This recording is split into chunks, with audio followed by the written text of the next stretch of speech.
There's a house in the north of Sweden where, for nearly 100 years, no priest has ever managed to stay through more than 3 winters.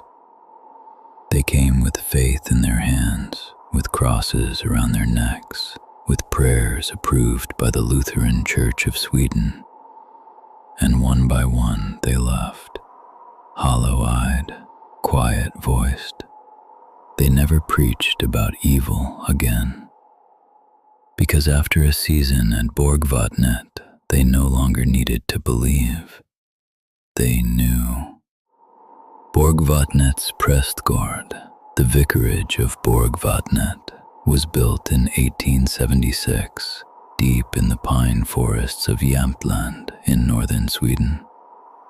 A 2-story wooden house, painted white, that is slowly yellowed with time. A steep red roof, and windows that, no matter how cold the night, never quite seem to close all the way. For its first 50 years, the house was unremarkable. Priests came, priests preached, priests grew old, died of natural causes, and were replaced. Nothing more. That changed in 1927. That was the year the Reverend Rudolf Tängdén arrived.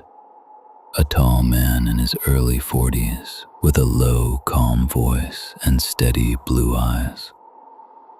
He was the first to write down, in trembling handwriting inside a black leather journal kept beside his bed, that something in this house did not belong to the world of the living. What follows is not fiction. It is stitched together from that journal, from the sworn statements of Reverend Erik Lindgren in 1945, and from interviews given by Reverend Forslund in the 1980s, a man who once offered free lodging to anyone brave enough to stay a single night in Borgvattnet without fleeing before dawn. Most of them fled. This is the story of one such night. October 1936, a gray afternoon. The snow had come early that year, too early, and the spruce trees along the road bent low under the weight of it.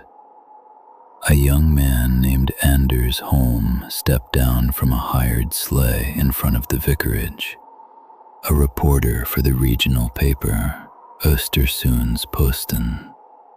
He carried a small leather suitcase in one hand and an old Voigtländer camera in the other. Anders did not believe in ghosts. He had written 3 articles in the past 2 years exposing rural hauntings across Jämtland as nothing more than fraud, opium, or the imagination of poorly educated farmers.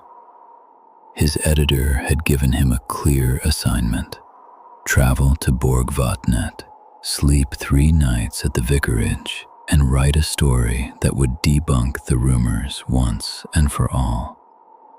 The wooden front door opened before he had a chance to knock. Reverend Tängdén was standing there, much thinner than the photograph the paper had printed 2 years earlier. His hair had gone completely white. His hands trembled slightly as he held out a cup of tea. "You came," he said. His voice was hoarse. "I didn't think you would." "Why not?" Anders asked. The priest gave a small, joyless smile. "Because the people in the village," he said, "they tend to advise strangers not to come up here after the sun has set." Outside the window, the sun had already been gone for 3 hours. Reverend Tängdén led Anders through every room, a long hallway, floorboards that groaned under their weight, the smell of beeswax candles, the smell of damp wood, and underneath it all, something else, something Anders could not quite name, like roses that had been dead for a very long time. "There are a few rules, Mr. Holm," the priest said, stopping in front of the upstairs guest room. "I do not ask you to believe them. I only ask you to follow them. 1. Do not, under any circumstances, sit in the rocking chair in the parlor, no matter how empty it appears, no matter how tired you become." Anders nodded, biting back a smile. 2. If you hear footsteps in the hallway after midnight, do not open your door. Do not look through the keyhole.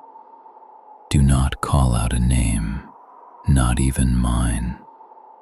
And 3. If you go down to the kitchen after dark and you see 3 women sitting around the dining table, turn around, walk back upstairs, and say nothing. Anders laughed. He couldn't help it. "Reverend, you sound very serious about all this." The priest looked at him a long time, without blinking. "Tonight," he said quietly, "you will understand why I am serious." Then he turned, walked back down the staircase, and left Anders alone on the second floor. 9 o'clock. Anders sat at the small writing desk by the window, beginning the first lines of his article. Outside, the snow fell harder. The candle on the desk burned steady. No draft, no flicker. 10 o'clock. He set down his pen. He felt cold, but not the honest cold of a Swedish winter. This was a cold inside the bones, a cold that suggested someone had just opened a window directly behind him. The window was closed. 11 o'clock. A sound. Creak, creak, creak, creak. The slow, patient rhythm of a rocking chair coming from the parlor directly below his room. Even, deliberate. Someone or something was sitting on it. Anders held his breath. His heart was loud, but he told himself it was anger, not fear. The priest had to be playing a trick on him. He stood, lifted his candle, and opened the door. The hallway was completely dark. He walked down the stairs. Each step groaned beneath his foot. The rocking continued, slower now, as if it knew he was coming. When he stepped into the parlor, the sound stopped. The rocking chair in the far corner was still swaying, all by itself, no one in it, and it swayed in perfect time with the rhythm he had just heard. Anders watched his own breath turn into a pale cloud in front of his face. The fire in the hearth was out. He had not lit one. He doesn't remember walking toward the kitchen. Perhaps he was thirsty. Perhaps he simply needed something ordinary. A glass of water, a familiar sound, any smell other than that faint scent of long dead roses. The corridor to the kitchen was longer than he remembered. The candle in his hand trembled. His own shadow stretched along the wall, and at certain moments it bent at corners that the wall did not have. The kitchen door stood ajar. A pale yellow light leaked out, not candlelight, something thicker, like fog, like air that had condensed into light. And he heard voices, 3 women speaking softly, old Swedish, the dialect his grandmother had used when he was a child, the one that had nearly died out in the villages around Östersund. He forgot the 3rd rule. He pushed the door open. 3 women were seated around the long pine dining table. They wore long black dresses, cut in the style of the early 1800s. Their hair was braided neatly down their backs. 3 white plates sat in front of them, empty. 3 pewter cups, empty. A single candle burned in the center of the table. They did not turn. They did not seem to notice him. They simply continued speaking in a tongue he suddenly could no longer understand, and laughing softly between sentences. Anders tried to step backward. His legs would not obey. Then the woman directly opposite him stopped speaking. All three stopped at once, and all three, in the exact same instant, at the exact same angle, turned their heads toward him. They had no eyes, only deep, black, bottomless sockets where eyes should have been. The candle on the table went out. Anders ran. He doesn't remember how. He doesn't remember where the candle fell, or how he reached the second floor, how he slammed the bedroom door shut and bolted all three locks behind him. He sank to the floor with his back pressed against the wood, gasping. Outside, the hallway was silent. Tick, tock, tick, tock. The clock kept moving. 12 o'clock, 12:01, 12:03. Anders looked up. Sitting on his bed, directly across from him, no more than 2 meters away, was a woman in a gray dress. She was not young. She was not old. Her hair, completely white, fell loose past her waist. Her face was the color of paper soaked in milk. Her eyes, and she did have eyes, held no reflection of the candle, as though no light had ever touched them. She watched him quietly for a long time. Then she spoke. Her Swedish was perfect. Her voice was low and so tired it seemed to come from somewhere deeper than her chest.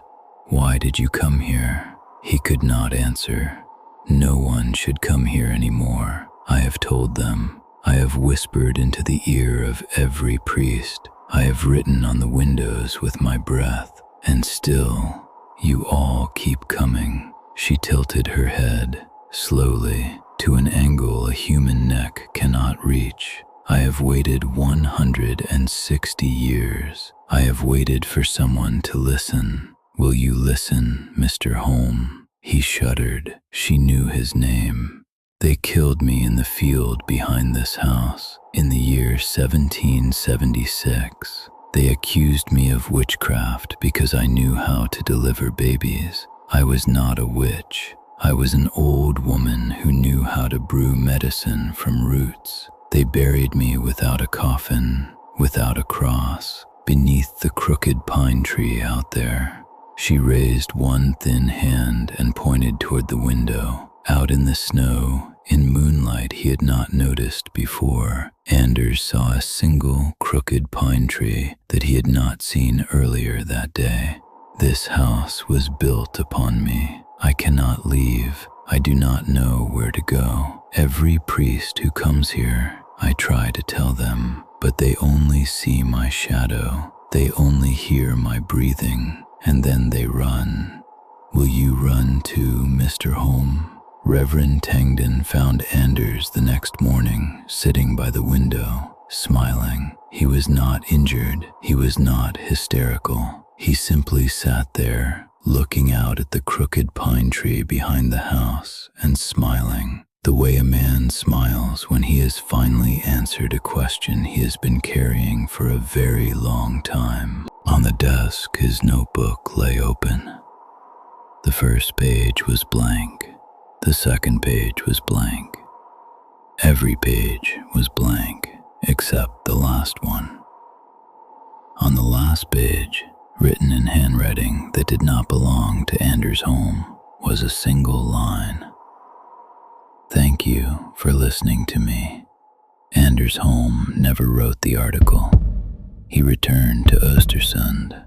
He resigned from the newspaper within a week, and he spent the rest of his life traveling across Jämtland, gathering the names, the forgotten names, of women who had been accused of witchcraft and executed in the 18th century. He published a small book in 1952, 3 years before his death. The title, "The Forgotten Ones, beneath the crooked pine. In its preface, he wrote, "Not every ghost is terrifying. Some are only sorrowful. They want to be heard, to be remembered, to have someone finally say that they once existed." Borgvattnets Prästgård is still standing. In 1980, Reverend Forslund, the last priest who dared to live there, publicly offered a reward to anyone who could spend a full night at the vicarage without leaving. Most who took the challenge fled before 2 in the morning. Some refused ever after to speak about what they had seen. Today, the building has been converted into a small guest house, Borgvattnets Vanderhem, where any traveler can book a room, stay the night, and decide for themselves. The reports are always the same. The rocking chair in the parlor, the 3 women in the kitchen, an old woman who appears at the foot of the bed and then is simply gone. And sometimes, only sometimes, a single sentence whispered very softly at exactly 12 minutes past midnight. "Will you listen to me?"